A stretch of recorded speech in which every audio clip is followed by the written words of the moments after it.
Langsung juga pulang. Udah. Ini juga sama terus.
Hujan di Somel, hujan lebat di Somel.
Bismillahirrahmanirrahim. Assalamualaikum warahmatullahi wabarakatuh.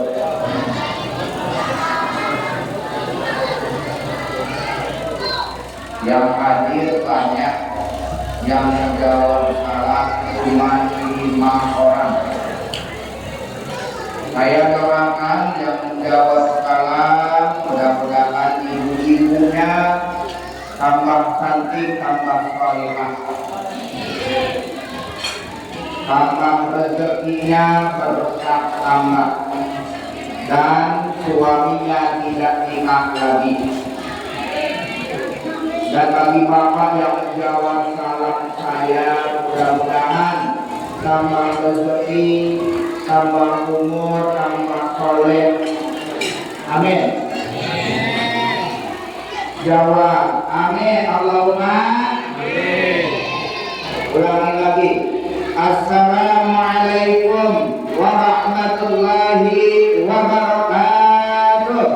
Waalaikumsalam warahmatullahi wabarakatuh. Kalau kita mendengar ucapan salam, jawab. Karena kita maklum bersama bahwa menjawab salam adalah hukumnya wajib. Kalau yang namanya wajib, ma'yusabu ala fi'lihi wa yu'aqabu ala tarkihi, diberikan pahala dengan dikerjakannya dan disiksa kalau ditinggalkannya. Ulangi lagi, sekali lagi. Abdul Salam Salasa.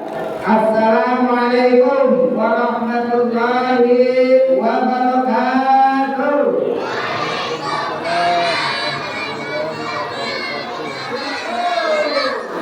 Jangan terpaksa. Alhamdulillahilladzi qad akhraja nata'ijal fikri li arbabil hijab.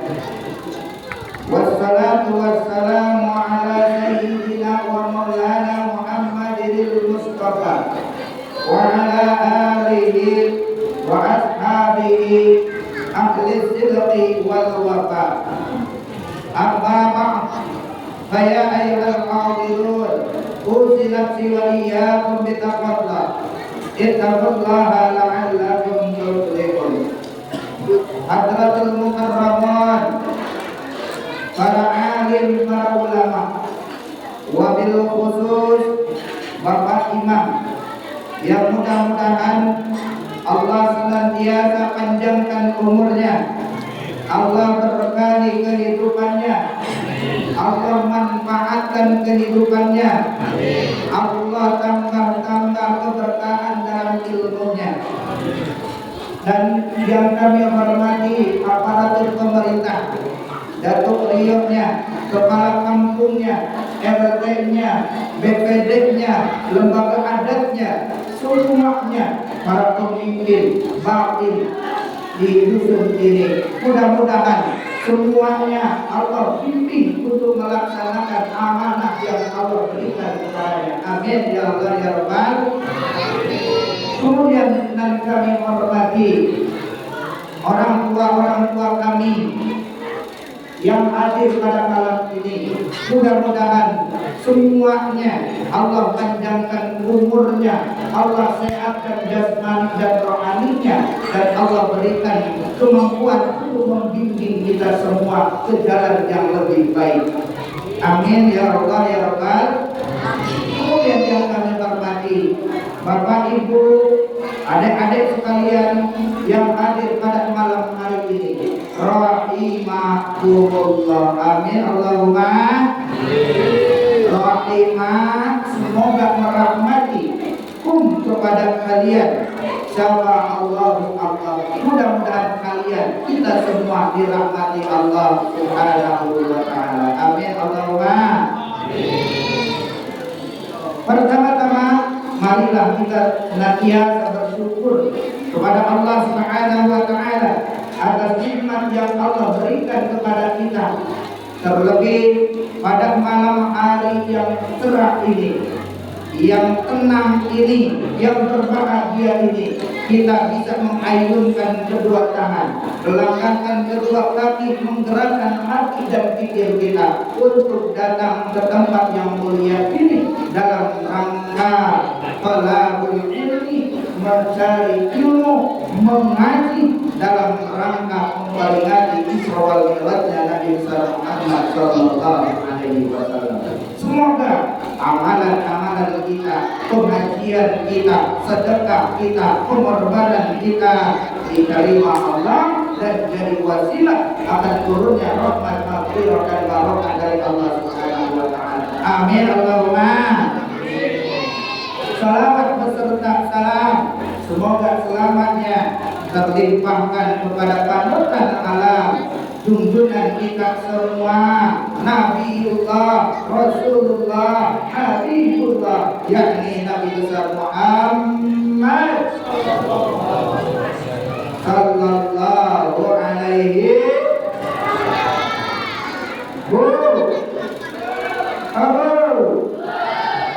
sehat.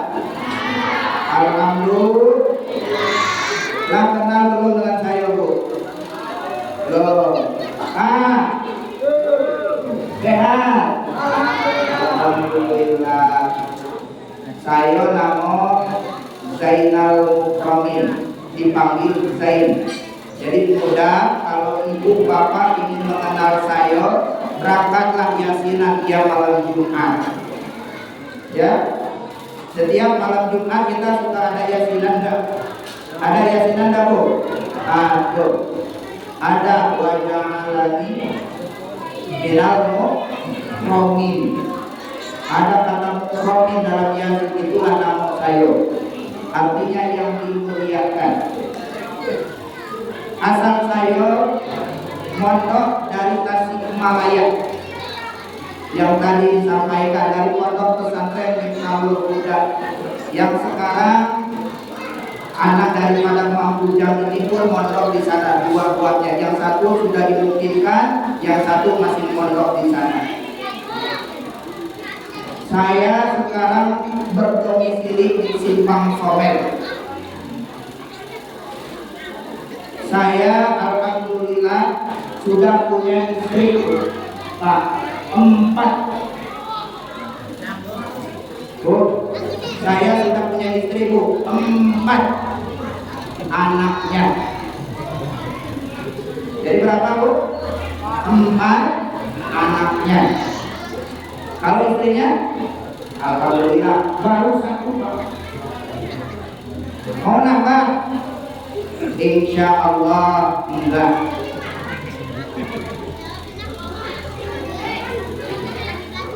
Pengajian ini walaupun dikaitkan dengan peringatan Isra dan Mi'raj Nabi Muhammad, tetap isinya adalah mengaji. Isinya apa, Bu? Mengaji. Ada 2 hal yang bisa kita ambil dari peringatan Isra dan Mi'raj Nabi besar Muhammad sallallahu alaihi wasallam ini. Yang pertama adalah silaturahim, yang kedua adalah mengaji. Dimanapun, kemanapun, kalau kita ada pengajian, peringatan Isra dan Mi'raj, hikmahnya pasti yang pertama bisa silaturahim, yang kedua bisa mengaji.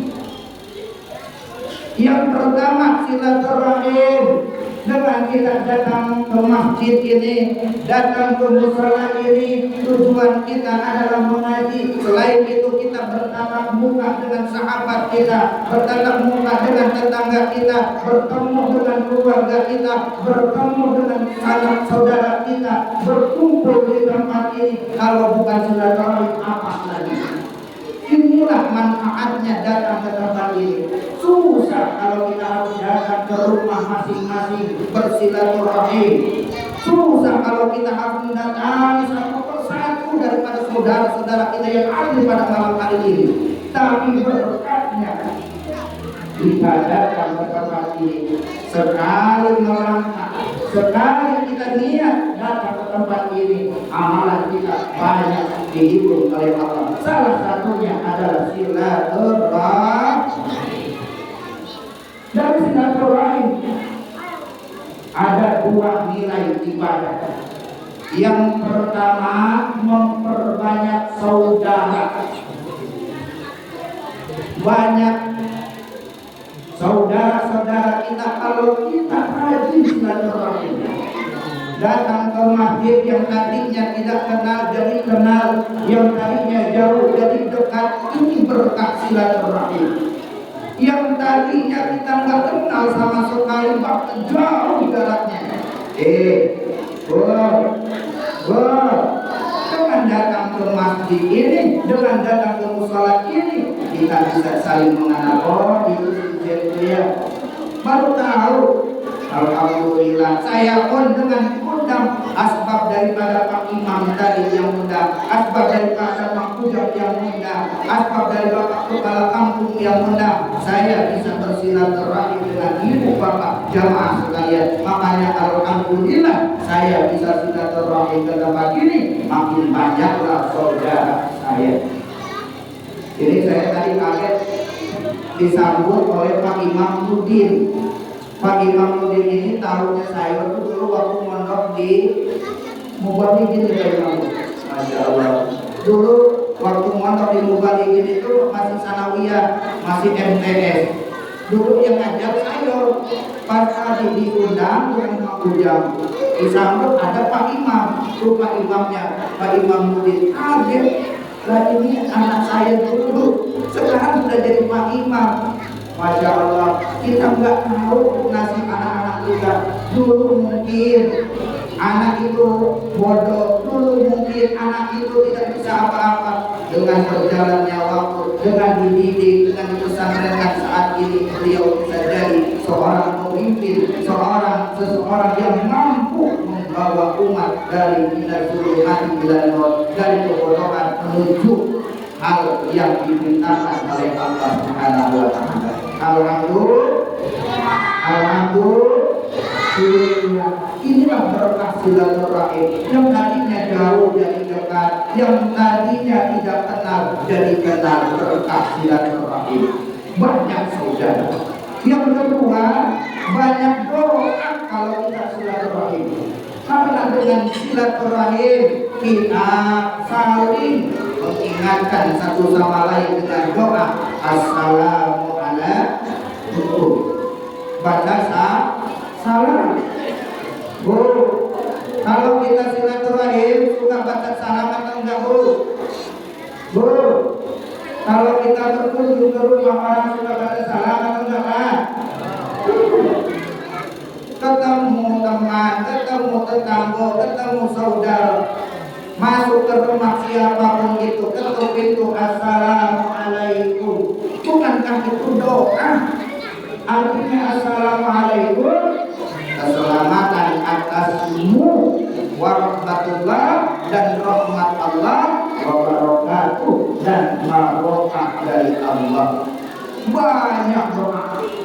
Maka kalau kita baca salam itu jangan terlalu panjang, tetap Bu, agar yang menjawab itu tidak susah menjawabnya.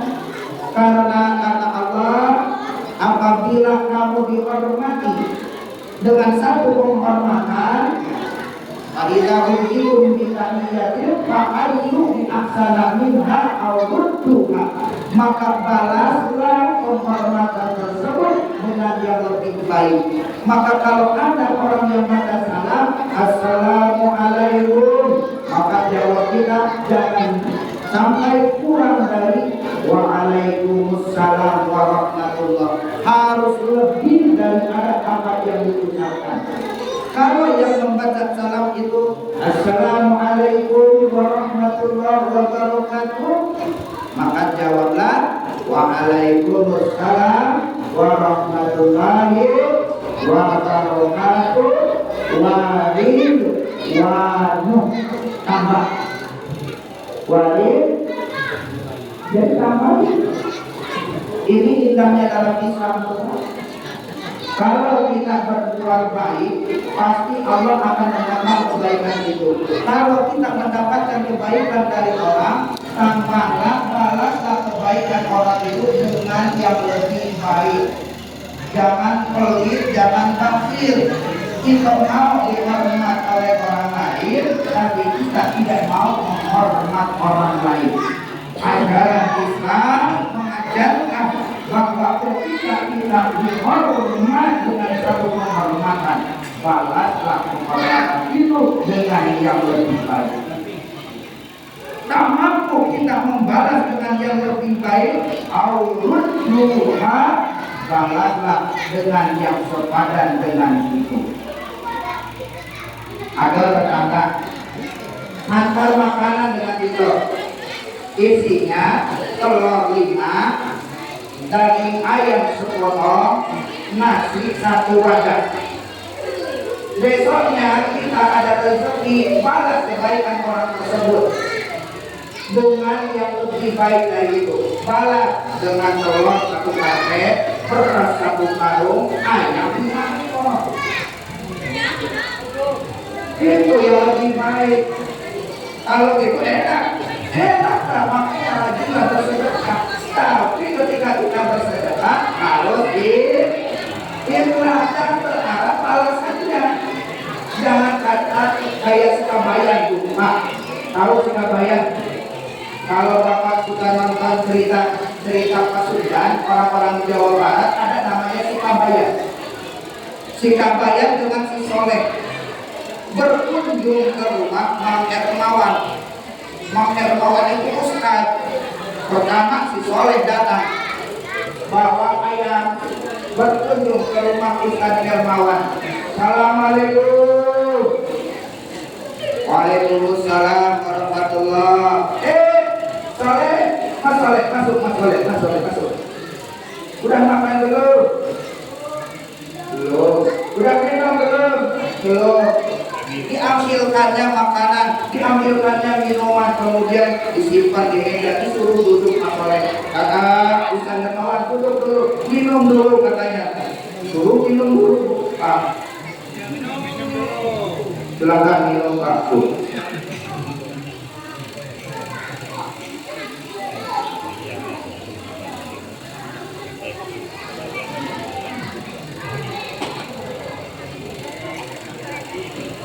Masuk, duduk, kemudian dikasih makan, dikasih minum. Sudah itu kata Soleh, Pak Ustaz, nih saya punya ayam, monggo.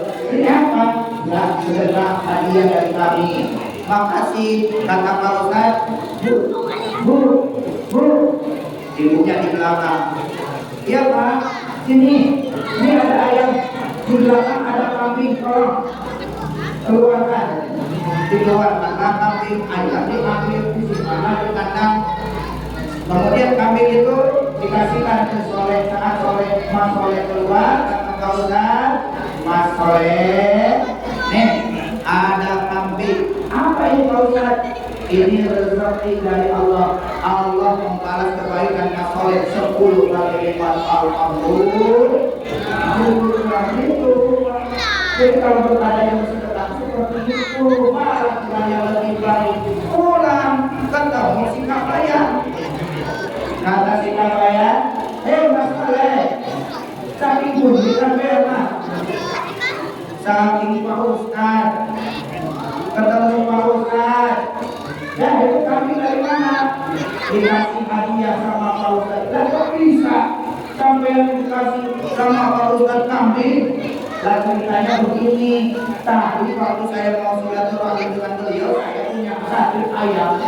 Kemudian ayam itu saya tangkap, saya sedekahkan, saya hadiahkan buat Pak Ustaz. Pulang dari Pak Ustaz ngasih saya kambing berpikir Kabayan. Kalau sedekah ayam saja, pulang dapat kambing.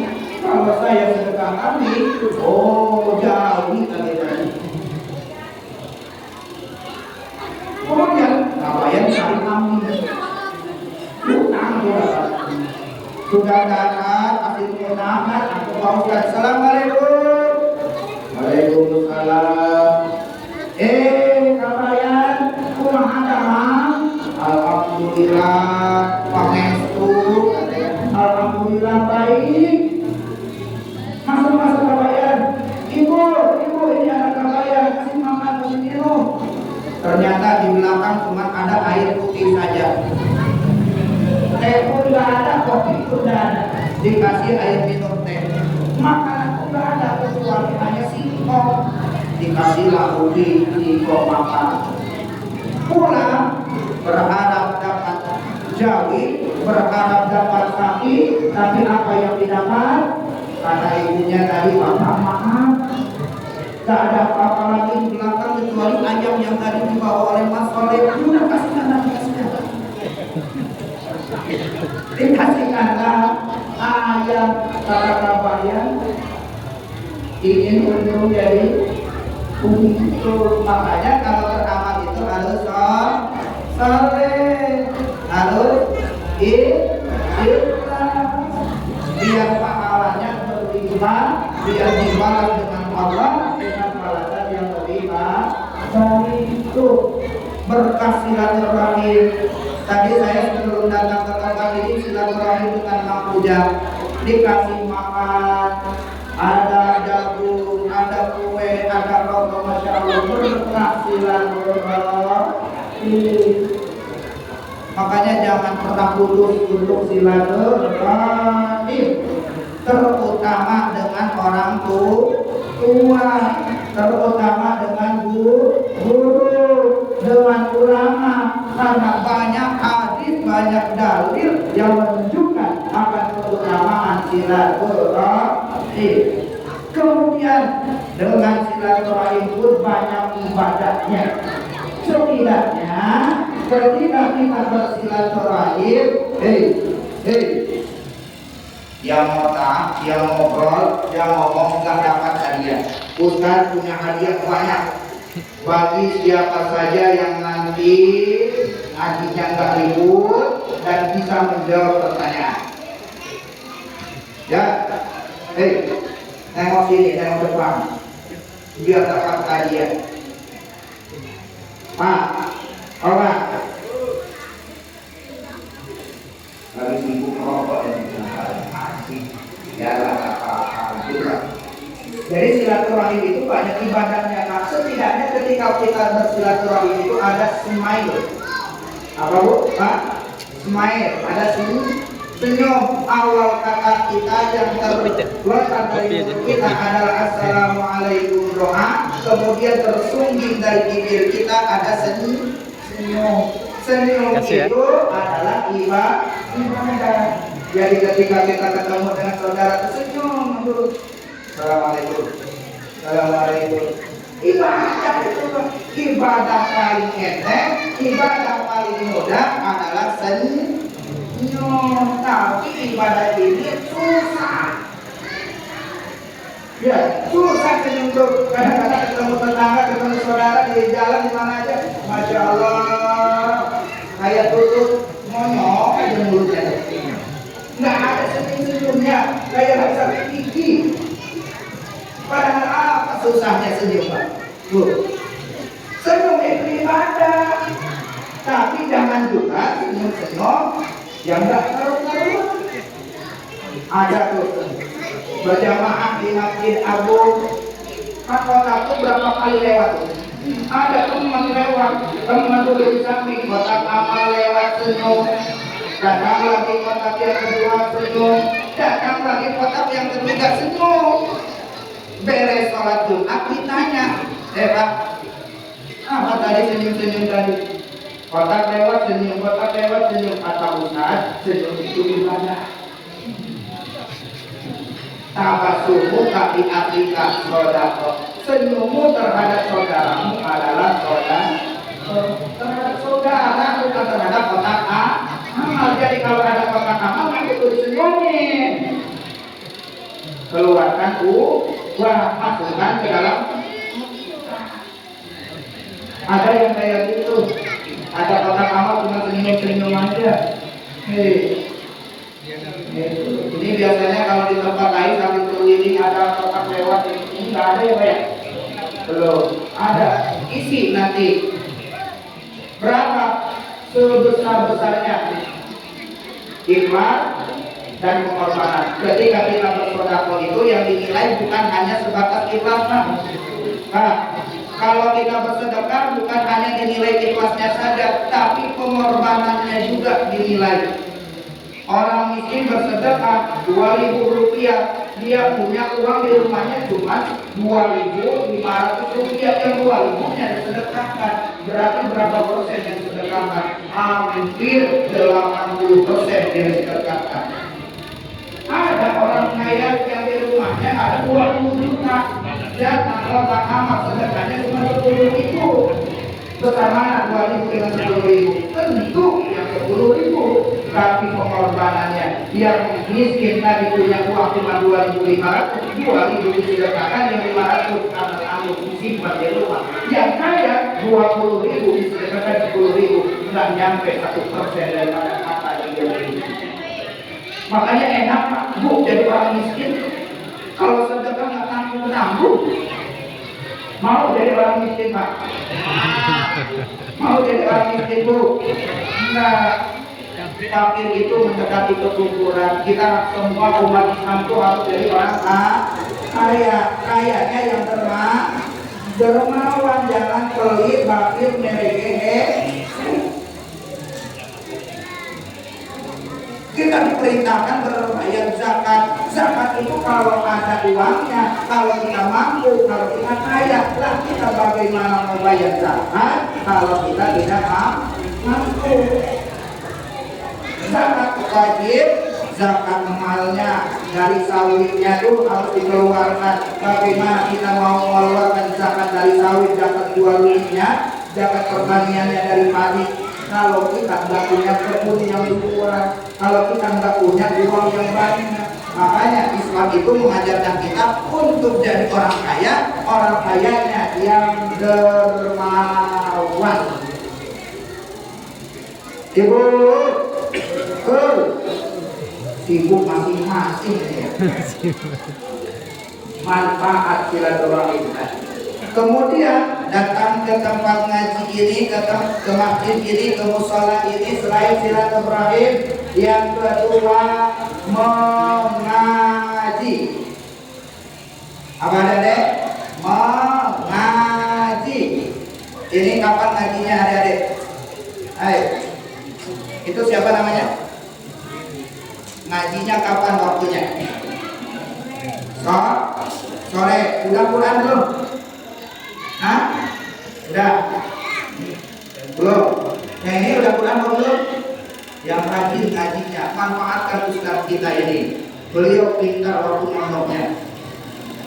Manfaatkan ilmu yang ada, mumpung masih ada ulama di daerah kita, mumpung masih ada ustaz di daerah kita, manfaatkan untuk mengaji. Dan ke tempat ini pun kita dalam rangka mengaji. Dalam mengaji ada 3 ilmu yang harus kita pelajari. Berapa Pak? 3. Yang pertama ilmu fikih, yang kedua ilmu tauhid, yang ketiga ilmu akhlak. Yang pertama ilmu fikih, ilmu yang bertalian dengan syariat beribadah. Kalau kita ingin sah ibadahnya, harus tahu ilmu fikihnya. Biar ibadahnya benar, biar ibadahnya diterima, harus benar syarat dan rukunnya. Itu semua diatur dalam ilmu fikih. Bagaimana kita akan paham tentang ilmu fikih kalau kita tidak mau mengaji? Nah ini inti daripada peringatan Isra dan Mi'raj, agar kita tahu akan hukum-hukum agama Allah, hukum fikihnya, syarat sholatnya, rukun sholatnya, pembatalan sholatnya, rukun puasanya, pembatalan puasanya, syarat sahnya puasanya, tahu wujudnya yang sempurna itu seperti apa. Bagaimana akan paham kalau kita tidak datang melangkahkan kaki, mengayunkan tangan untuk mengaji? Wa kullu man ghairi ilmi ya'malu amalu mahdudatun la tuqbalu. Siapa saja yang beramal tanpa ilmunya, amal amalannya ditolak tidak diterima. Rugi kita kalau kita tidak berilmu, beramal, maka amalnya ditolak oleh Allah. Karena ketika sholatnya lakukan yang dibatalkan, yang membatalkan. Ketika kita puasanya melakukan yang membatalkan, akhirnya puasanya, sholatnya pun tidak sah. Ada tuh di dusun kami Bapak, dia bertanya begini,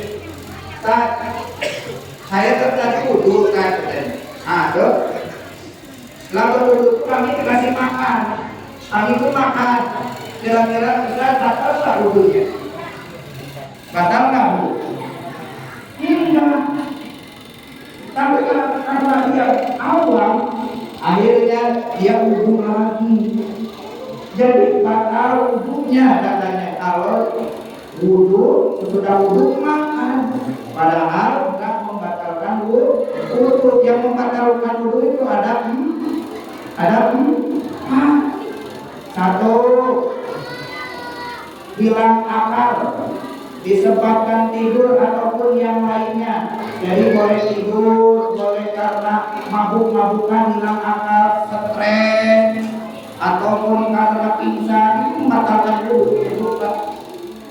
Jadi bukan sebatas tidurnya saja, asalkan dia hilang akalnya, walau saatan, walaupun sebentar, batal wudhunya. Yang kedua,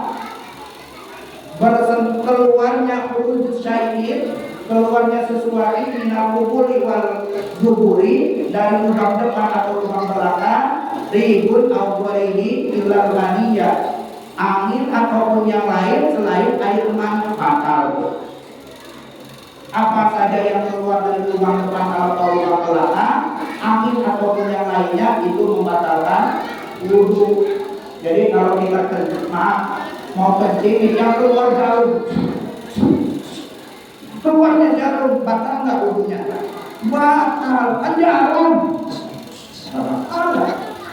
Oh, kita PAW yang keluarnya bola plastik atau bola pingpong, batal nggak wudhunya? Batal. Kecuali air mani yang keluarnya. Oh beda. Iya, kalau air mani sperma yang keluarnya wudhunya tidak batal, tapi wajib mandi junub. Ayo. Yang ketiga yaitu bersentuhan kulit antara laki-laki dan perempuan yang bukan mahram dan tanpa penghalang. Yang terakhir adalah memegang kubul dan dubur dengan telapak tangan. Nah ini kan paham kalau kita ngaji, kalau nggak ngaji nggak paham. Sholat Allahu Akbar. Dalam sholat itu ada rukunnya, ada syaratnya, ada pembatalannya, harus paham. Paham dalam rukunnya, dia akan benar dalam sholatnya. Paham dalam syarat sholatnya, dia akan benar dalam sholatnya. Paham akan pembatalan sholatnya, dia akan benar dalam sholatnya. Tidak paham, tidak benar. Ada 3 orang laki-laki. Ini kalau belajar tiket mematrol air di pondok itu. Kami di pondok itu Pak, santrinya itu ada 8.000. Di pondok kami di Tahul Huda Tasikmalaya itu ada 8.000 santrinya.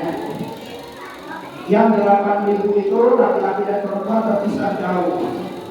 Dan cabangnya udah lebih daripada 2.000 cabang pondok pesantren di seluruh Indonesia, bahkan masih berkembang di daerah Sumatera dan Borneo, Kalimantan ke sana. Bahkan luar negeri pun cabang pondok pesantren kami sudah ada.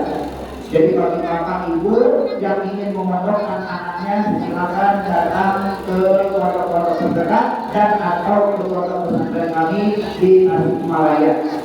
Namanya pondok pesantren di Tahul Huda.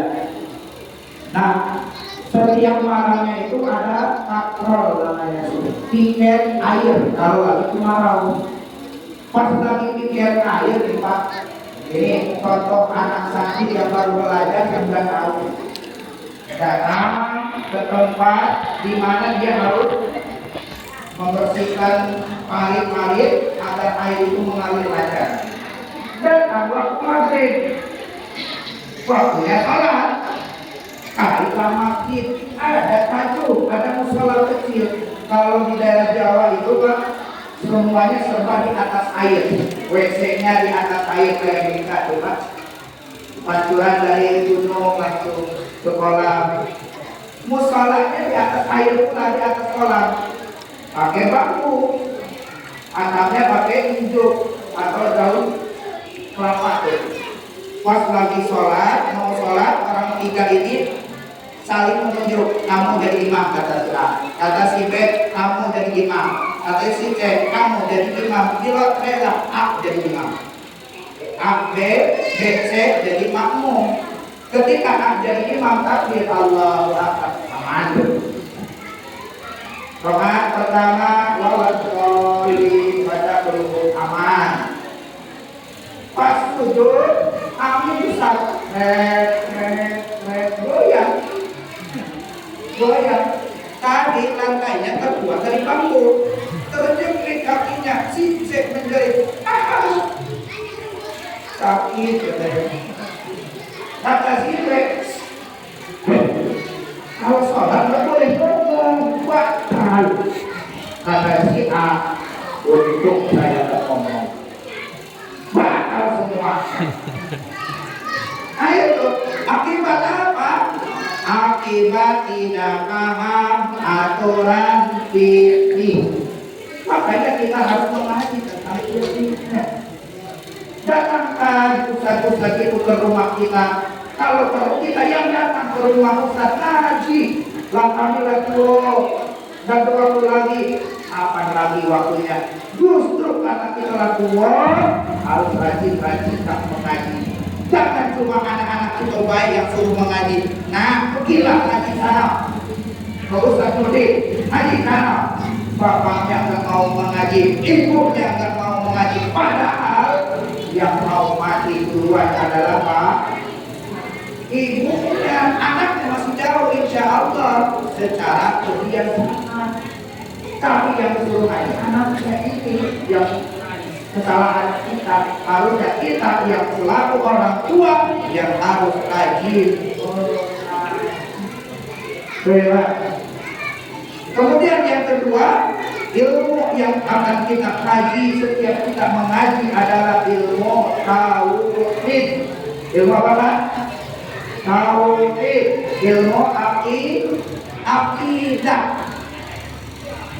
Ini perkalian dengan Isra Mi'raj ini.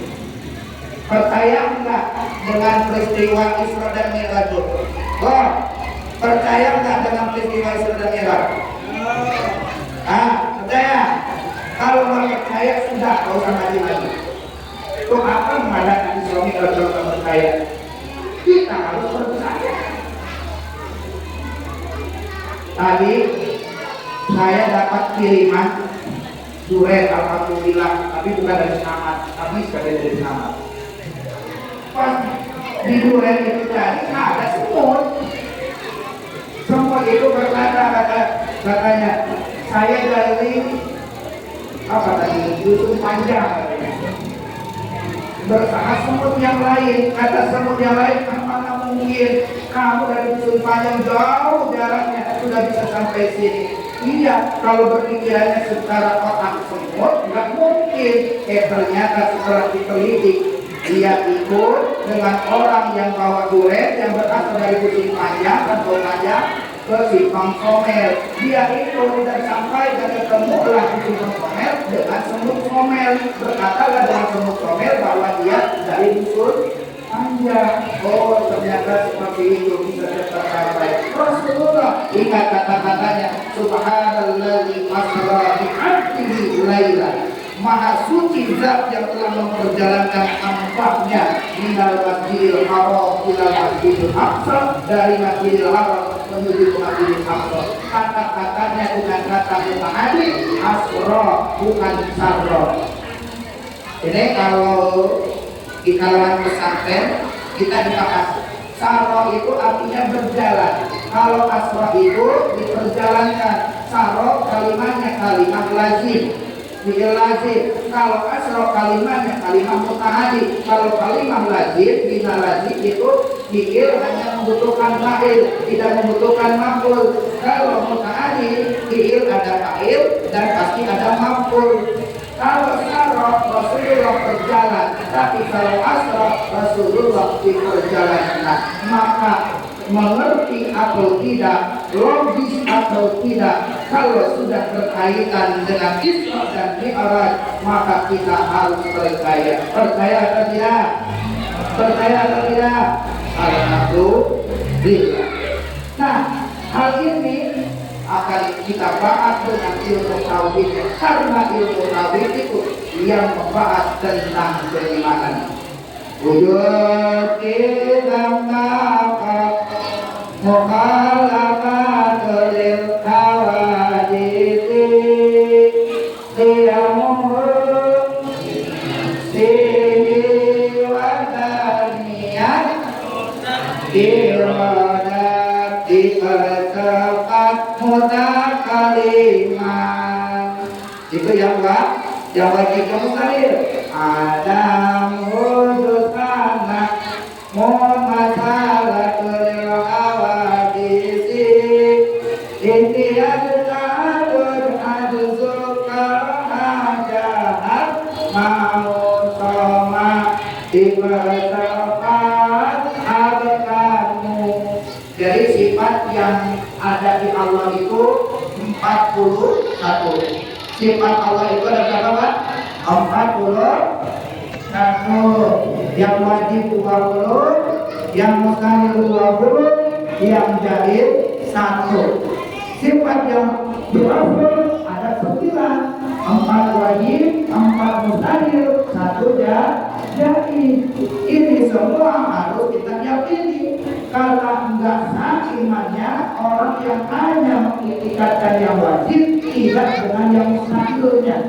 Contoh, kita percaya bahwa Allah itu berkuasa, kita percaya bahwa Allah itu memiliki sifat kudrat, tapi tidak percaya dengan yang mustahilnya. Mustahil Allah itu aziz, enggak sah imannya. Jadi harus kita percayai bahwa yang wajib Allah itu 20, dan harus kita percayai juga yang 20 mustahilnya. Ya. Nih yang adik-adik, biar berdapat hadiah, jawab yang bisa. Kapan terjadinya peristiwa Isra dan Mi'raj? Tanggal berapa dan bulan apa? Ayo yang bisa jawab dapat hadiah. Mana memang?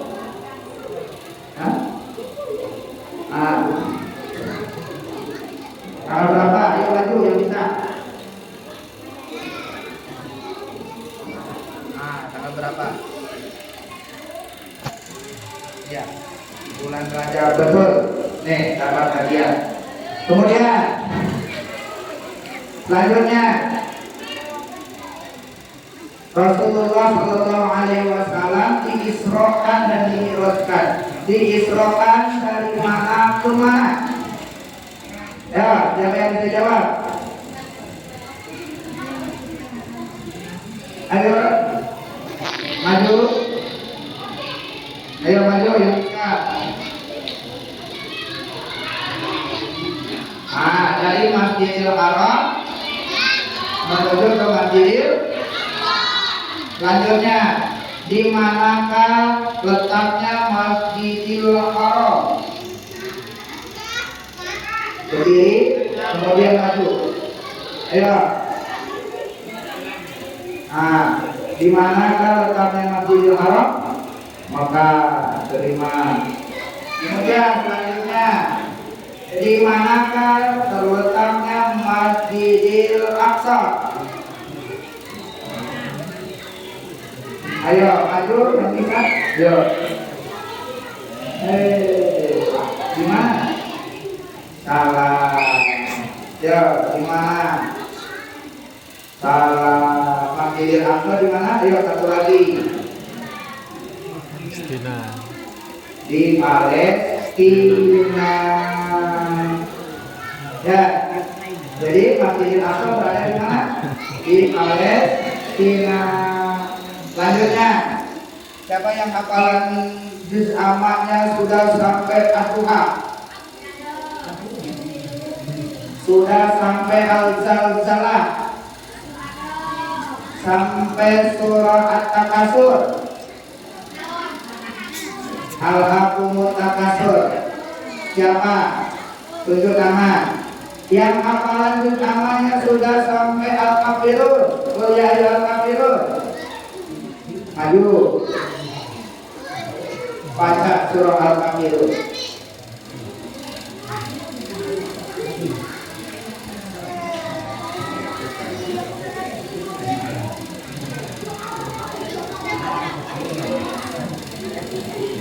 Betul. Nih, Masya Allah. Ibu bapak yang dirahmati Allah, Masya Allah, ini anak-anak kita, generasi kita, kewajiban kita membimbingnya, membinanya. Jangan sampai mereka tidak paham dengan aturan agama karena kelalaian kita. Kewajiban kita membindingnya, membinanya, mengajarnya dengan akhlak yang baik, dengan ilmu-ilmu agama yang benar. Akidah terutamanya saat ini Bapak Ibu yang dirahmati Allah, banyak akidah-akidah yang bisa menyesatkan kita. Allah punya wajah, Allah punya tangan, Allah bertempat di satu tempat. Itu bukan akidah kita. Akidah kita, akidah ahli sunnah wal jamaah yang mengiktikadkan Allah mukhallafatul awalihi. Allah berbeda dengan makhluknya, tidak ada yang serupa dengannya dan tidak bisa diserupakan. Allah juga qiyamuhu binafsihi, Allah tidak membutuhkan tempat dan yang menentukan. Jadi kita ahli sunnah wal jamaah, akidah kita akidah ahli sunnah wal jamaah. Sampaikan akidah ahli sunnah wal jamaah, ajarkan akidah ahli sunnah wal jamaah kepada anak-anak kita, generasi-generasi kita, agar mereka sama-sama memegang akidah ahli sunnah wal jamaah. Mungkin kita sekarang masih ada di alam dunia, mungkin masih banyak orang yang mau membacakan surah Yasin, tahlil, tetapi 10-20 tahun yang akan datang, mungkinkah anak-anak kita mau tahlilan? Mungkinkah mereka nanti masih mau baca Yasin, sedangkan kita orang tua sudah tidak ada? Padahal mereka lah ujung tombak kehidupan kita. Selamat dan tidaknya kita nanti di Mahkamah Agung Rabbul Izzati tergantung mereka. Mereka baik, mereka beribadah, mereka taat. Selamatlah kita di hadapan Allah Azza wa Jalla. Celaka mereka tidak paham akan aturan agama. Celakalah kita di hadapan Allah Subhanahu wa Ta'ala. Nampaknya ada ngantuk. Kita semua akan mati gitu. Kita semua akan mati. Yang mati itu tidak ada yang tahu kapan waktunya. Yudrikul maut walau kuntum fi burujin musayyadah. Maut akan mendapatimu walaupun kamu berada di bawah benteng yang kuat dan kokoh. Kapan? Tak ada yang tahu. Al-mautu ya'ti baghtatan. Maut itu datangnya secara menggerakkan. Dulu sahabat kita masih bersama kita. Dulu sahabat kita masih sehat. Sekarang sahabat kita sudah tidak ada di tengah-tengah kita. Karena apa? Mereka sudah habis masa hidupnya. Orang kaya mati, orang miskin mati, raja-raja biasa mati. Orang kaya, orang miskin.